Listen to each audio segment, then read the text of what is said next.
ദൈവം നിന്നെ ഓർത്തിട്ടുണ്ടെങ്കിൽ ദൈവം നിന്നെ അനുഗ്രഹിക്കുക, ദൈവം നിന്നെ ഉറപ്പിക്കുക, ദൈവം നിന്നെ വർദ്ധിപ്പിക്കുക.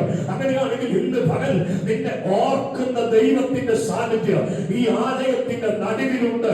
ദൈവം ചിലരെ ഉറപ്പിക്കുമെന്ന്, ദൈവം ചിലരെ അനുഗ്രഹിക്കുമെന്ന്, ദൈവം ചിലരെ വർദ്ധിപ്പിക്കുമെന്ന് ഇന്ന് വരെ പരിശുദ്ധാത്മാവ് ഈ വചനത്തിലൂടെ വ്യക്തമാക്കുകയാണ്. ദൈവം നോഹയെ ഓർത്തു, തന്റെ കുടുംബത്തെ ഓർത്തു, തന്റെ പെട്ടകത്തെ ഓർത്തു, പെട്ടകത്തിനകത്തുള്ള സകല ജീവികളെയും സകല മൃഗങ്ങളെയും ഓർത്തു.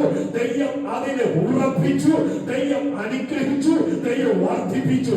ഇന്ന് പകൽക്കാലം ചിലർ അനുഗ്രഹം പ്രാപിക്കേണ്ടതിന്, ചിലർ വർദ്ധനവ് പ്രാപിക്കേണ്ടതിന് ആത്മീയ മണ്ഡലത്തിൽ, ഭൗതിക മണ്ഡലത്തിൽ, ഉപജീവന മാർഗത്തിൽ, സാമ്പത്തിക വിഷയത്തിൽ ഇന്ന് പകൽക്കാലം വർദ്ധന ഉണ്ടാകേണ്ടതിന് ദൈവം ചിലരെ ഉറപ്പിക്കുമെന്ന്, ദൈവം ചിലരെ അനുഗ്രഹിക്കുമെന്ന് ഈ വചനത്തിലൂടെ പരിശുദ്ധാത്മാവ് വ്യക്തമാക്കുകയാണ്.